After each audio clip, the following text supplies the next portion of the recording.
Hey, it's another week. It's another 3 begonias. Now, if you watched last week's episode, I led that perhaps all of those that we share this week won't be in the most ideal conditions. I had some issues. I've shared. So, powdery mildew. Wow. A begonia grower's nightmare. So, many things can contribute to that. Too high humidity, overwatering, not enough airflow. How do you treat it? Well, there's a variety of options. Rule out those issues that created it. So, airflow, I've increased my airflow in the greenhouse. Humidity, I've reduced my humidity levels in my greenhouse. Overwatering, I am letting things dry out. Now, I feel I'm pretty good about letting things dry out appropriately before watering, but I want to be on the safe side because who knows? Maybe I've been overwatering, and then any combination thereof. So, what have I done? I have cut a lot of begonias back. I have treated with copper fungicide, some of them in hopes to help them out. Some of my cane begonias I've moved into the house into an even lower humidity, as well as, cut things back. So today we are going to start with a couple different begonias, and then I'm going to end with, I think, this is and will forever be my favorite begonia. And then stick around, because after I share that, we're gonna pot one up that's been rooted, and it's ready for soil. So let's get to it. I almost forgot. It's been a while since we checked on the propagation corner. So let's take a look and see what I've got going on there. If you caught my making a prop box out of a shoebox episode, this will not be a surprise for you. But if you didn't, things are much cleaner there now. Let's take a look. All right, so with the holidays over, I have finally dedicating some more time to the greenhouse and the things that I have going on in here. These are my seeds that I've planted. There is what is this? U503. There's a couple little babies in here. Let's see if I can open this without making a giant mess. We've got no random jars hanging out to topple over like we did a few weeks ago. So, but boy, this thing just latches something fierce. So, let's see. Do you see that little bit of green there? Why isn't that focusing? What did I call it? 503. U503. What will that look like? Well, I don't know. Then we have some unknowns. And then nothing over here. This was Begonia, I don't know, Deliciosa or something, I think it was called. Anyhow, we have some things that we got at our last begonia meeting, the Pacific Northwest chapter of the American Begonia Society. Some Luxurians, I forget the name of this one. Oh, this one here, well, that will probably be composted soon, but we're gonna let it go. My burning bush is coming back to life. That has finally made it over here. My foliosa, I can't grow foliosa to save my life. And then we have another little begonia there. Here is my prop box. Check out. That's like the right amount of moisture you want to see at the top of a propagation box. Has some airflow. I moved my manaus in here because that just wasn't rooting, as well as a couple other things. And then we've got, some different things going on over here. I won't waste your time, but one of these leaf cuttings is showing that it's got a plantlet starting to develop.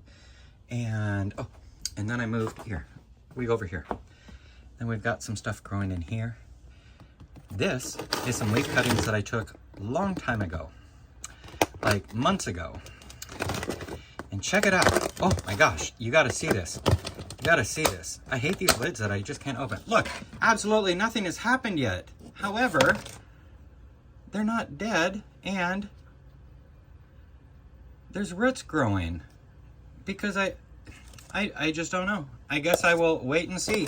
Are you a begonia expert at leaf propagating? I am not. So we will just keep that until they're dried and crispy. We will keep that going. Anyhow, let's get back to our 3 begonias of the week. All right. Begonia number 1 tonight is, it's embarrassing, Begonia WITHLACOOCHEE. Now, see, this thing is just, as I said, sad shape. See that? That's the most recent picture I had prior to this. It was doing so well. I have, since then, I have allowed it to dry out. I'll give it a good drink tonight. It's got some good draining soil. On the upside, I do have some leaf cuttings that I think one of them might actually be working. Worst case scenario, I know a person or two that I bet you I can get another cutting. This thing was super quick to grow. I really want it to grow again, but we'll see. I'm going to continue to chop that back and see what we can do there. But WITHLACOOCHEE is a hybrid of 2 Brazilian species. Let me see my notes so I can pronounce it right. Well, I can at least see the letters in the order in which that they come. Whether I pronounce it right, that's yet to be decided. But it's a Brazilian hybrid between Thelme and Peruviana. I just learned this today, and so I'm curious of what these 2 look like, because perhaps those need to be in my collection. When this thing is growing, my goal is to have one of these in a hanging basket. They can grow upwards of 4 to 6 feet, just trailing in the right conditions. I've not provided it the right conditions in the last month, so it went south very quick. So I'll let you know in future episodes if this picks up or if it bites the dust and I'm in a hunt for a new one. So this is WITHLACOOCHEE. It's missing a lot of its coochie though tonight. All right, on to the next. Have you seen this one out and about? Maybe not. This one is difficult to find for sale online or in stores. This is an incredibly old hybrid THURSTONII. A hybrid created back in 1887. Check out these leaves. This is a shrub-like begonia. It can grow up. I have not given it enough pruning to make it bush out, so it's just growing tall. Here, check that out. Check that out. Let's see.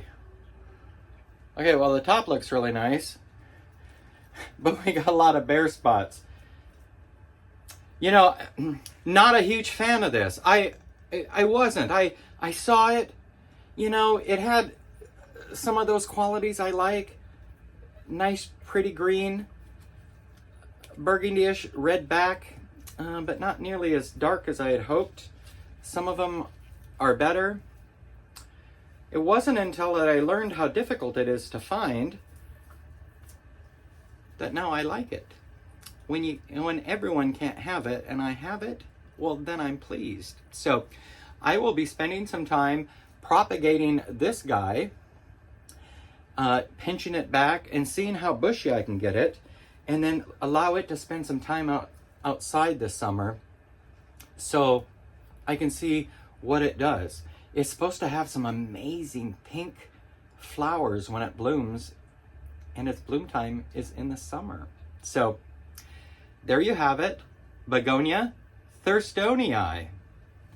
And let's move on to the next begonia. Okay, now it's time for what I feel will be my all-time favorite begonia. And I sure hope I can make it grow and multiply. I have been working a while to get a cutting of this plant. Missed a great opportunity back in August to get a 3-foot specimen when I was traveling down in the San Francisco area. And since then, I've been on the hunt to get it. Take a look at what a mature version of Begonia Luxurians looks like. I saw that bad boy at Heronswood during a visit back in September. I need those on my patio. So, and what do you know? Luxurians is another Brazilian species, also known as the palm leaf begonia, tree begonia, something of that nature. Anywho, let's take a look. Oh, I'm so excited. I came back from my vacation and this was one of the first boxes I checked out.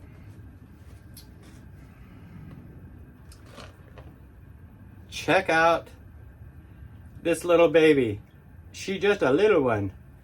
But all of this is new growth. These are all new leaves, new growth. This is what we're gonna pot up. So stick around if you'd like to watch me fumble through that.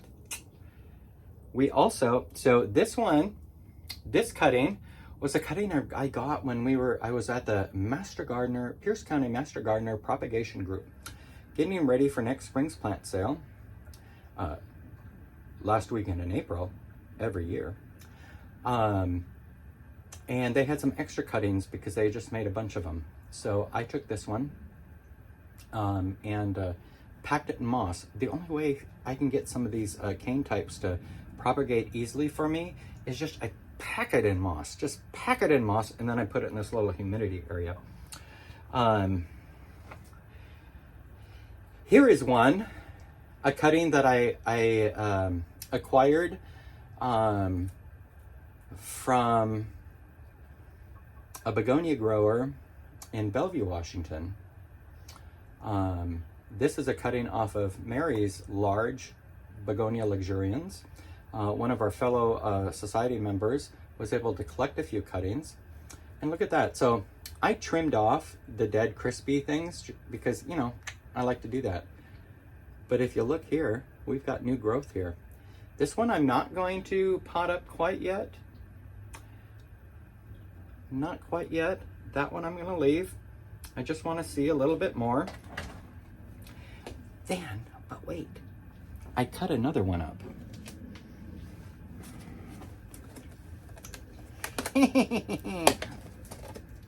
I love it when things work. So these were just little, like 1-inch cuttings that had a node. All of this growth is new. Look at how great, look at that, look at that. Now, these other little logs didn't have no nodes, they were lacking nodes. I still just leave it in there, see what happens. But check that out. Oh, another week probably.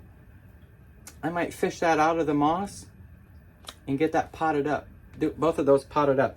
These are both earmarked. One for a great lady in the Pacific Northwest American Begonia Society chapter. I promised her one, so I'm going to make that available to her. And then the other one, you know what? If the other one is growing come our next meeting, I'm just going to bring it so someone else can have the joy of having one, and then we can compare notes. Meanwhile, I will grow mine big and tall and start propagating so I can have many of them. I'd like a forest of these on my patio. I will dedicate my whole greenhouse if I can have a bunch of these that look as amazing as the ones I have at Heronswood. All right, so that's my 3 begonias of the week. We had WITHLACOOCHEE, that is just in super sad shape. We had THURSTONII an incredibly old hybrid from 1887, and reportedly quite rare, difficult to find out in the marketplace. And then my new favorite, sought after for a number of months, because, you know, I've been batty about these for, going on 11 months now. Soon it'll be a year. I should get a pin, a little coin to put in my pocket. Something, maybe a chain, a link on a chain, every year. Luxurians. But stick around. We're going to pot this bad boy up so we can watch it grow in the coming weeks and months. All right. Thanks for watching. For those of you that got a cut, otherwise, hang on. We're going to get to it. Okay, here we go. So we've got our Luxurians. Even the name just sounds amazing. And I am using, well, first of all, I like to use, when available, I like to use a clear potting container so I can see the root health. And so we are going from moss to a soil mix. So we're just going to move that up just a little bit. So it's not much of a increase, but I am hoping that I will give it the right growing conditions, and in just a few short months we'll be up potting that again. So I've got my soil mix here. You know, this is what I use. I use this pretty much for anything, but it's got some peat moss in it. It's got some orchid bark. It's got some charcoal. It's got some soil. It's got some perlite. And then I do add some mycorrhizae to my mix, as well as, only because I heard it does well. The We the Wild powder stuff, it's supposed to help. I don't know. Do I need them both? Who knows? But you know what? Some of my plants are doing really well, so I don't think it's harmful. So when I remember, that's what I'll do. And then, oh, but wait, there's more. Hang on. You know, and I have gloves, but you know what? And then I sprinkle a few Oscomote Plus indoor-outdoor slow-release fertilizer in there.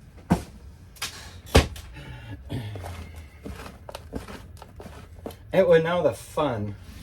Let me make a mess. Let's see. Here, we'll use my little random bucket here, because you know what? The fun part is taking all this moss off. The one bummer about using sphagnum moss. Oh, check out those roots. See, those are roots. One of the drawbacks is getting the moss away from the roots without damaging the roots. And in my experience, a little bit of moss left behind is not a big deal if it minimizes how much you are futzing with your roots. Because futzing with the roots is going to have more detriment than a little extra moisture in the long run. And if you know that you've got moss there, just be cautious with your watering.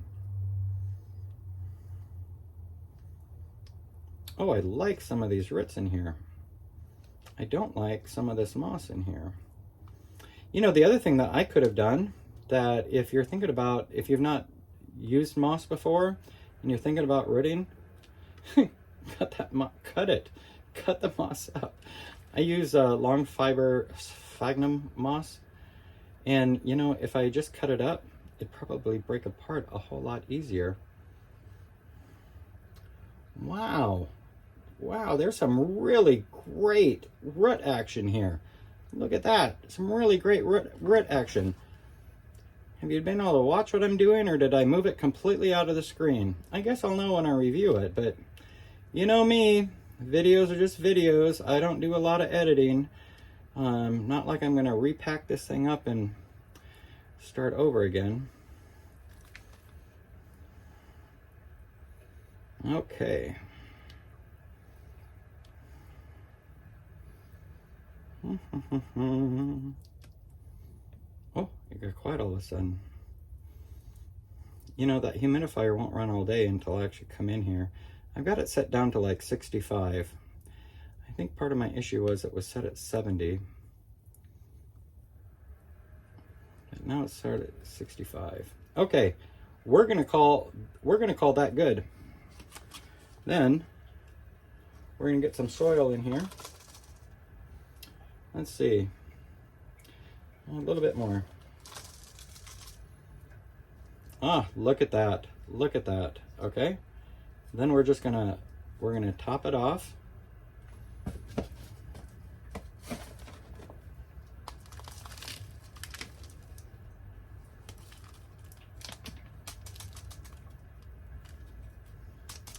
And make sure that you settle it. So shake it, pat it, smack it around, whatever you got to do there.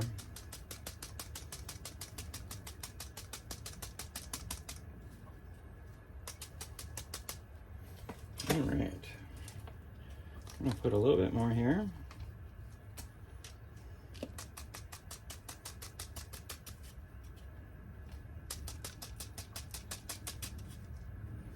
All right, then I'm checking just to make sure I got no gaps, no holes. All right, now I'm gonna move this. Bear with me just a moment. I'll be right back. Where is my, whatchamacallit? I don't know where it is. Hang on, don't go nowhere. Don't go nowhere. Oh. I like to water over a container because, well, I like to reuse the water. So now I'm just going to water that in.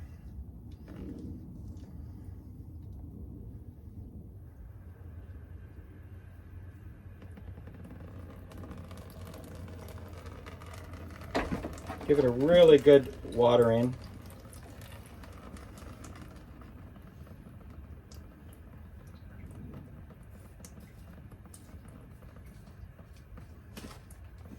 And I'm going to sprinkle a little bit more soil on here because that's going to settle. And then I'm going to give it some more water.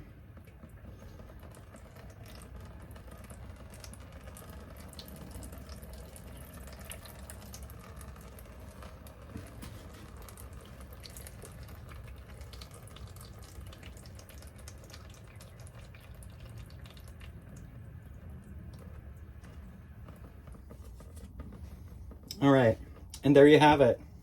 My Luxurians is potted up. Join me each week as we check on its progress, as we embark on our mission to grow a greenhouse full of Luxurians that are 6 to 8 feet tall and looking amazing. I'm just kidding. Or am I? Have you seen how amazing these are? All right. Thanks for watching. Bye now.